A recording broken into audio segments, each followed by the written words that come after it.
In India, babies are almost always wrapped up in a hand me down blanket. No one even knows how old or how many generations of babies that blanket has provided warmth to. In some cultures, the first few clothes worn by a newborn are almost always hand me downs. They say that the old clothes are soft on the baby's skin.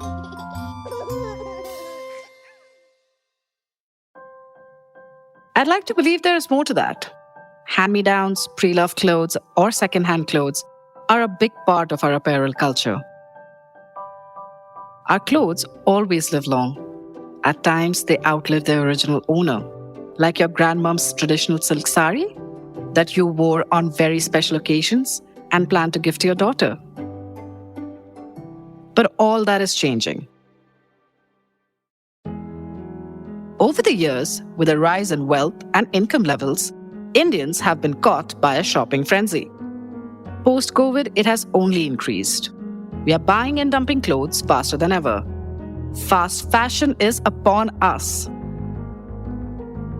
Zara started it in the 90s. H&M, Forever 21, Urbanic followed.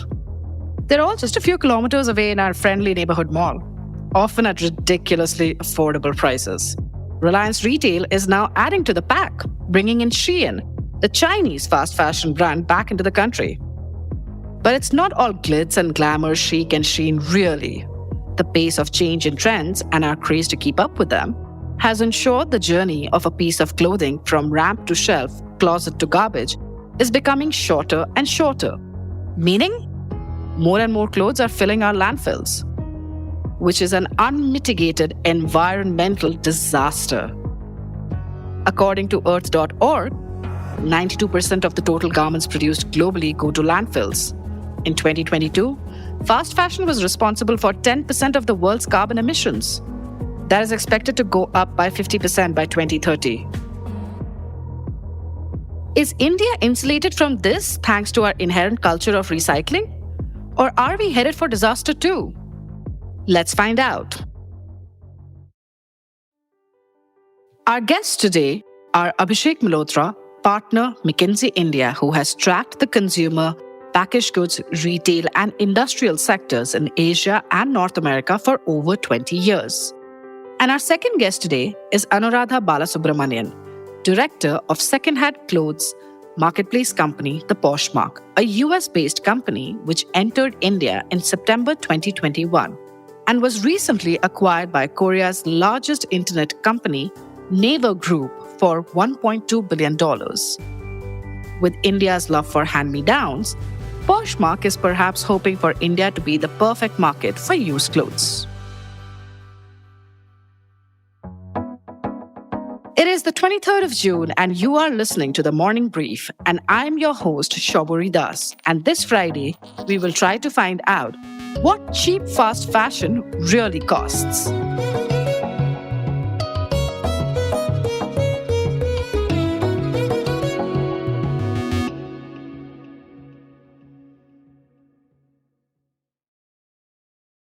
Before we get into the details of how fast fashion is impacting our environment, we decided to ask some of you about how they view fast fashion options when doing their clothes shopping. I shop maybe twice in a month. It's almost on a monthly basis. Now it's like I see an ad on Instagram and I'm like, oh, I need this shirt. I buy it as and when needed, so I don't think my buying patterns have changed as such. When it comes to discarded clothes, I usually give it away to my house help. If my t-shirt gets really old and if it gets worse and starts getting holes in it, then I do what every good Indian does. I make it a pocha. I actually don't discard my clothes that often. No, I am not aware about this becoming an environmental hazard. Yes, I'm very well aware of this fact, and unfortunately, have I taken very active steps to modify or rectify this? No, I would say no. I am aware of fast fashion and the brands associated with fast fashion. But regardless of that, I do shop from fast fashion brands because they are, after all, affordable.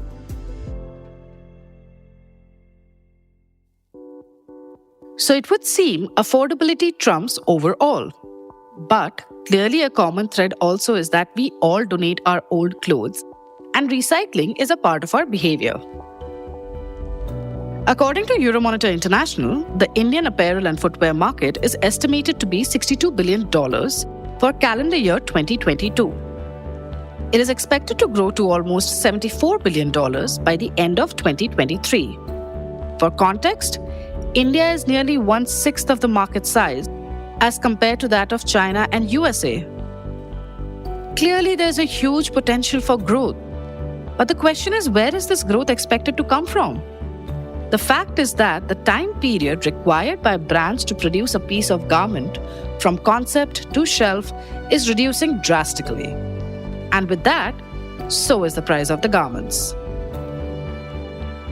The lifespan of a piece of clothing varies depending on the fabric. While denims tend to last years and sometimes even decades, cotton and silk may disintegrate faster over time. The environmental concerns for the rise of fast fashion is primarily driven by two elements of fast fashion. Number one, how it has reduced the wearability of a piece of garment. And number two, since consumers are looking for the trendiest of options, anything which is last season will perhaps land up in the landfills. To understand how much cheap fast fashion is impacting the environment, let's ask the questions directly to Abhishek Malhotra. Welcome, Abhishek. Thank you so much for joining us here on this episode of the Morning Brief. Thanks a lot, Shabori. It's a pleasure to meet you. So, the apparel market is growing in India, and more of the category that seems to be growing phenomenally in the country is fast fashion right now. Reliance is bringing in Shein. We already have Urbanik. We already have Zara, and we have H&M across 50 outlets and also expanding even more. So the fast fashion industry is growing really fast. So let's start with the very obvious one. What out of the total apparel market, how much do you think fast fashion is contributing to the total revenue sales of the country right now? And in general, how fast is fast fashion growing in the country, if I may say so? Before you kind of answer that question, it's just also important to know what is fast fashion, right? If I were to kind of just stop back, traditionally, apparel players have followed seasons, right? So maybe 2 seasons in India or 4 seasons globally and launch styles there. That's kind of was the quote-unquote slow fashion equivalent. Then you have fast fashion. Zara is a perfect example, as is H&M, which kind of started to launch styles a lot more frequently. So there's a fast part of it. And it's also trendy, right? So it's fashionable. It's not the same blue shirt every week. It's different shirts, different cuts, different features, whatever is trending. And now companies are doing as much as weekly drops.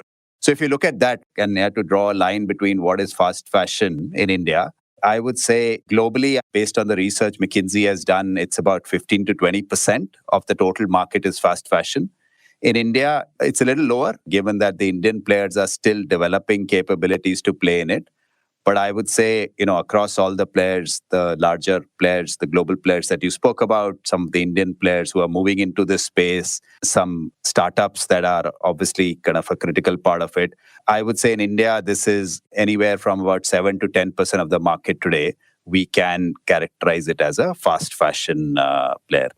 The overall Indian fashion market, which is just apparel, is about $66 billion US.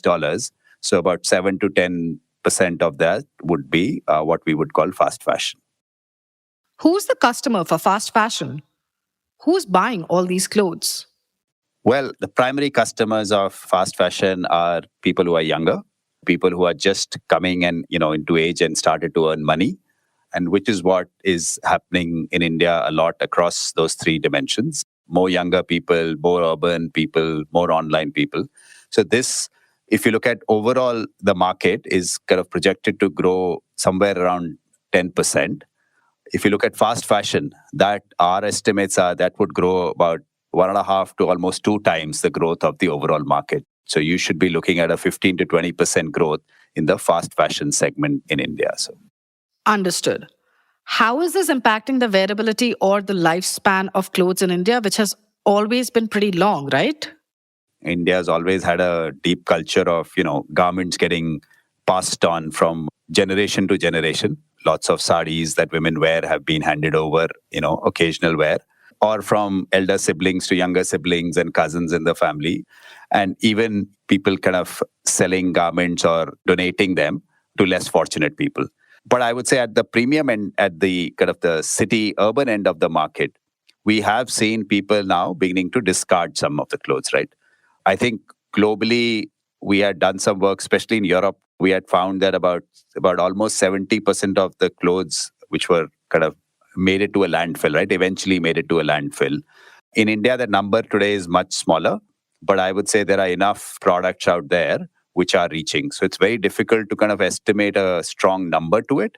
But if you look at it, we did some calculations. Our view is that in India, about 1 million to 1.2 million tons of apparel made it to landfills. Could you walk us through the journey of a garment from manufacturing plant to closet to landfill? So first of all, let me kind of put it. New clothes are not going into landfills in India. So in some way, that's good, right? So let's assume I'm a responsible and a good company which makes shirts. I make blue shirts and white shirts. And, I know how much they sell every year. So life is good, right? I make 50 of each and I sell them. Whatever I don't sell gets used the next year, right? Life is simple. But now comes fast fashion, trendy. So yellow shirts are in, right? And suddenly I make 50 yellow shirts.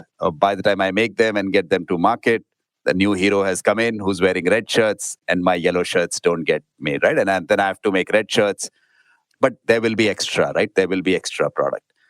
Now, the first attempt to get them to consumers is end of season sales. And then what happens is whatever is unsold is then sold to discounters, right? Who are literally buying clothes by the weight. You will see it being sold in wholesale markets. And that slowly and steadily makes its way to semi-urban India or rural India, right? So that's typically how it happens, right? So we are still not in a position where perfectly good product is being discarded.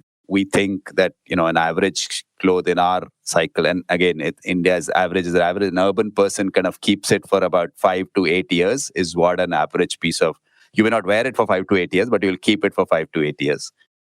That's when, you either pass it on to somebody else or you give it to other people, maybe somebody who works for you, maybe a charity organized. So that's where the shirt gets a second life and maybe goes there. I think the challenge now is there's a lots of materials. Some of the materials disintegrate and tear. Many materials, especially some of the synthetic materials, do not disintegrate, right? So the shirts tend to continue its life even if having been worn multiple times. And at least in India, the income strata is such that it does get passed on from 1 to the 2 and maybe 2 to the 3. But then that's where wear and tear catches up. That's when it makes it to a landfill, right? So I think it's a little longer cycle. It's got a lot of lefts and rights and a zigzag route. It's going very quickly from a factory to a store and a store to a closet.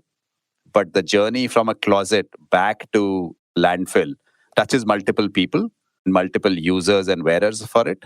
And then eventually, either because of too much wear and tear, typically that's the biggest reason. That's where it gets discarded. Otherwise, it is picked up, right? So that's where things happen. Do you think that the India life cycle of a garment or a unit of clothing from manufacturing to the landfill is longer as opposed to UK, US developed economies? Yeah. Our research has showed that, it's about 2.5 to 3 times longer in India. And again, Shabori, there are multiple reasons to it, right? What happens when, you buy a cloth? So the first thing you do is, if it's not good, is you repair it, right? Which in many developed markets, even repair is tougher and a lot more expensive. At least in India, it's there. Second is you will either resell it or, donate it, right? Third is you will refurbish it, right? It's still happening a lot. Somebody will take a sari and make it into a skirt. Somebody will, take a shirt, maybe if the sleeve is torn, cut it and then make it into a half sleeve shirt. And then the last part is you are like recycling it, right? Which is literally taking out the fiber and the clothing and actually really processing it, right? But because incomes are lower and labor is available to do some of the initial stages I spoke about, which is repairing it or reselling it or refurbishing it, it takes much longer for a garment, like almost 3 times longer for a garment in India to reach the landfill as opposed to the developed markets, right? But fast fashion is changing this. It's decreasing the lifespan of clothes. And that's a problem, correct? So I think that's the twin-edged sword, right? At one level, fashion is growing, apparel consumption is growing, and that's good for the companies. But at the same point, as this happens, there will be more occasions to discard, because you've moved on to the new things. And even some of the levers available in terms of recycling it, reusing it, those will go down, right? So I don't think it's a problem today, but I think this is a problem we are getting into at a pretty high speed. And I think that's the challenge. And how can we learn from some of the others who are already there and make course correction before we land up at a challenging point, right? So, Abhishek, since the problem is bigger and started much earlier in the rest of the world, the framework of solutions must be pretty evolved too, especially in the West. I think, and since we're talking of sustainable fashion and interventions, I would say Europe is much, much further ahead in terms of providing the support and the regulation, right? It also helps that a lot of the companies which are doing this are located. Earlier, we spoke about Zara and H&M. All of them are headquartered in Europe. They have started to act.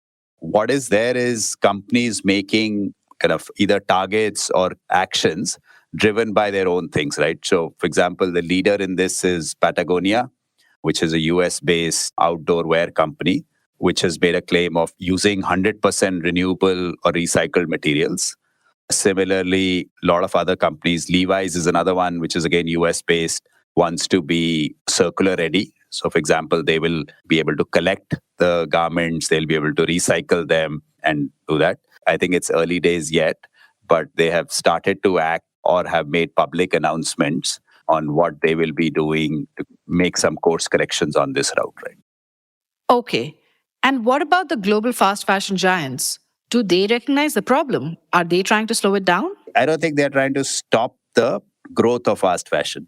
I think what they are trying to do is to figure out how to make the same fast fashion in a better way.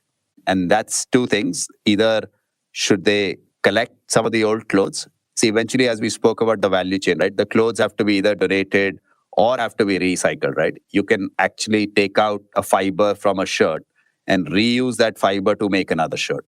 So that's where a lot of technology, a lot of research, a lot of development, and which is what we call recycled fiber, right? So rather than use a new cotton or a synthetic fiber, how do you reuse some of it? It's the same things happening in plastic, right? How do you recycle some of the fiber?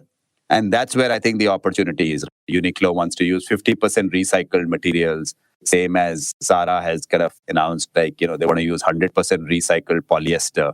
So that's what the companies are trying to do. Ensure that the raw materials they use are recycled and are a lot more friendly to the environment. And therefore, the shirt may not go around, but the fiber which makes the shirt can go around 2 or 3 times, right? That's the cycle that companies are trying to do.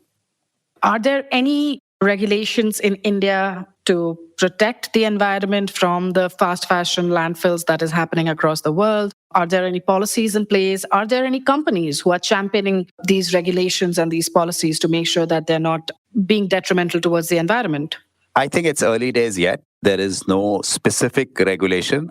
I think a lot of the regulation deals with manufacturing related policies and regulations. So, for example, both apparel manufacturing as well as the yarn and the fiber creates a lot of effluents.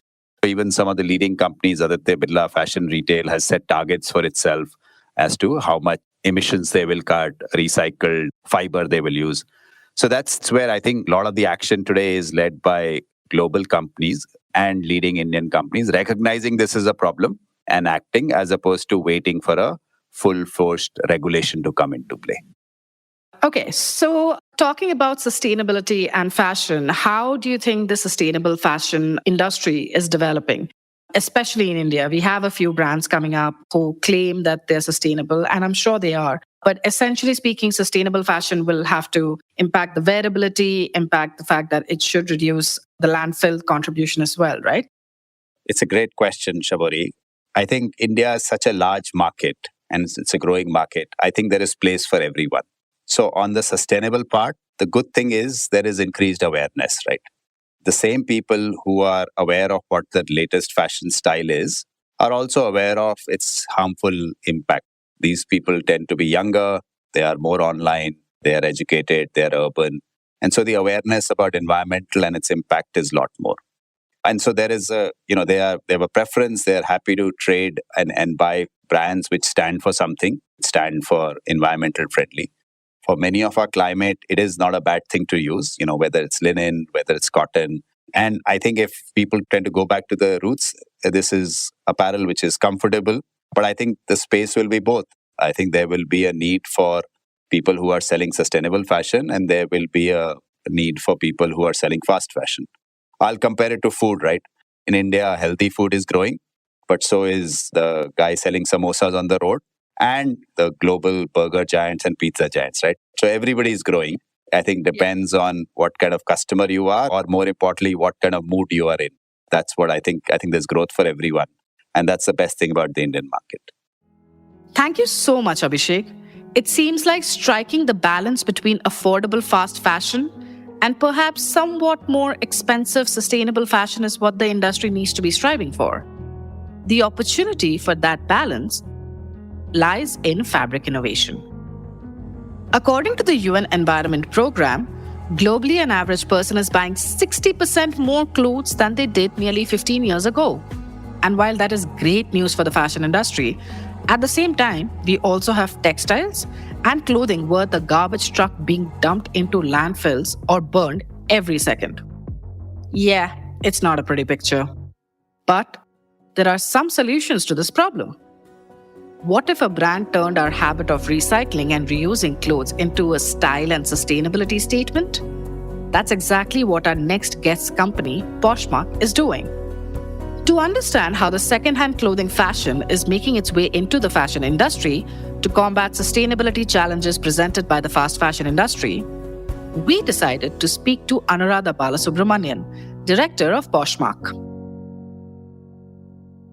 Let's start, with some of the basics. So, why did Poshmark as a company decide to focus on second-hand clothes? So we came to India about almost 2.5 years ago, and Poshmark's had a very unique journey across the world. So we started off as a social commerce enterprise where our goal really was to be able to enable people to buy and sell secondhand clothing. And it actually started not just as secondhand, but as just about anything that folks would like to buy and sell from each other. So it really became as more like a peer-to-peer kind of platform.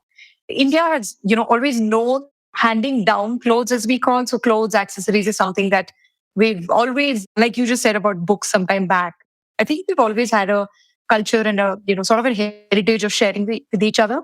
But what really felt very unique, and I think India was at that time also poised, was this whole youthful user base. And I think this base of profound understanding of what the environmental impact is and what sustainable choices are all about. In your opinion, or rather your understanding, how big is the second-hand fashion phenomena in India right now? First, globally, Poshmark key market has been the US. And now with our global footprint of a couple of countries together, we are about 100 million community members throughout the world. Per se in India, Future Market Insights, there's a prediction that India has about 18.2% of South Asia second-hand market. So that also shows that though India is sort of joining a little later, maybe not in the organized sector, our presence has been a little later, but the surge in terms of the growth has been quite rapid. So India's, poised to move from that 18.2 to a very significant level in the next 5 to 7 years. In terms of our footprint, we've seen, interestingly, a lot of folks come from Delhi NCR, Mumbai, Bangalore. So there are people who start listing from these areas. There are also thrifters, and there are even new sellers in boutiques and small, like we say, artisanal handicraft, craftsmen, people who thrive in craftsmanship, etc. Those kind of sellers. All of them largely come from these areas. But in the last few months, we are seeing that there is also a huge inclusion that's coming from tier 1, tier 2 cities. I suspect that's because also of the fact that the affordability factor, or the fact that there's going to be a lot of options available at maybe a fraction of a price. Things shipped from, as far as Srinagar, and they go all the way to a northeastern state. And the brand straddle across, your usual fast fashion brands. There's the Zara, there's H&M, Gap. We also brought in categories like lehengas, shararas, sherwanis, ghagras, things which are very Indian in appeal. And we know that those are items which people really definitely don't wear too many times. And we actually end up spending a lot of money on those because they're for 1 or 2 occasions. We also see a lot of that going up during weddings, family occasions, where people don't want to buy a first-hand item. They actually end up buying a second-hand item. Silks, rare silks, sometimes even saris. These are also things that thrive on Poshmark. Have you seen anybody feeling embarrassed or feeling uncomfortable with the idea of buying secondhand clothes? Oh, that's a great question. This is such a welcome change. And I can tell you that over time, there's been such a paradigm shift. To begin with, I think a couple of years ago, this is prior to I knew Poshmark, there was a bit of thing about, a little bit of a stigma of sorts. People are realizing that every pre-loved item need not be inferior in quality, or it doesn't mean that it has sort of let go of its sheen or its how it can be perceived. Now, what we've seen on Poshmark is not only are folks purchasing items which are pre-loved, a lot of times they're also reposhed after, maybe 1 or 2 or 3 or 4 months, which means what's happening is literally an item is not just living 1, 2 lifetimes, it's actually going on to live 2, 3, 4 lifetimes. So this really tells you something very unique, right? In general, what we've seen is there's a lot of love and there's a lot of, respect that we believe that's being shared among community members about what's being used, what's being sold on the platform. So due to all these things, as well as, of course, the whole concept of awareness in the Gen Z, the millennials, understanding of what a carbon footprint is doing, what our consumption patterns are leading to, I think all of this together has come at a very amazing, this time is so perfect, so right, where people have let go of maybe things like embarrassment, but they're looking at the larger value that they're creating. And the whole embarrassment thing has just kind of gone tucked away somewhere else. Usually in case of plastic, we have seen the longer it takes to decompose, the more hazardous it is. Is that the same in case of clothes? Or does longevity of a piece of clothing mitigate environmental impact? So that's a great question. I think what's happening a lot now, and this is really more anecdotal, but I can share some numbers with you as well shortly, is that a lot of us now, we've seen things like polyester or synthetic or artificial items are doing now, they don't really decompose. So we know that a lot of it is just washed multiple times and they're not really wearing off. So we know what impact it creates. But on an average, what we've seen, and this is something that, we were also discussing with our community some time back, is this was like a BBC report that was shared that when you increase the lifespan of a garment for around 9 months or longer, what this does is it does eliminate the environmental impact by anywhere between 20 to 30% when compared to buying a new item. So folks who are aware of this, and and there are a lot of studies that are going around the number of times that an item can be worn. So on an average, if you have used an item for 9 months or more, and you know that the item is still in great shape, and then you've decided to either sell it or, you've decided to own it, you'll see that the environmental impact is definitely down by 20, 30%. So on an average, yes, there is definitely an elongation of lifespan of items. And I think it's even more true for accessories, even more than clothes. I think accessories is something that has immense, whole 9-month story can be like, years. Imagine a bag or a pair of earrings or a watch, for that matter. It actually has a lot of life left for someone else to use. Globally, how big is the secondhand fast fashion phenomena? So I think overall across the world, I think there is certainly almost like an eye-opener that's happening around the world. And the more we're speaking of impact and where it's transcended the whole aspect of just the discounted value, it's more of almost pride of being a part of this revolution. We're just starting off, especially in developing countries like India or, in Southeast Asia, when this revolution is going to come in a much larger way to places like countries like India or Indonesia. These are the places where I think the true potential of what this industry can accomplish will happen. And I'm sure it's already happening. It's just a matter of time where it'll become like a norm to shop secondhand. What most fast fashion companies globally and in India are trying to do is be a part of the circular economy. The circular economy, in layman's terms, basically means doing business in a manner which includes recycling of raw materials, refurbishing products, and reusing them. Basically, increasing the lifespan of a garment and making it more sustainable. In fashion, this is being implemented heavily by brands and fabric manufacturers to make sure that even if they can't increase the wearability or the lifespan of a garment, they can at least elongate the life of the fabric and make it more environment friendly.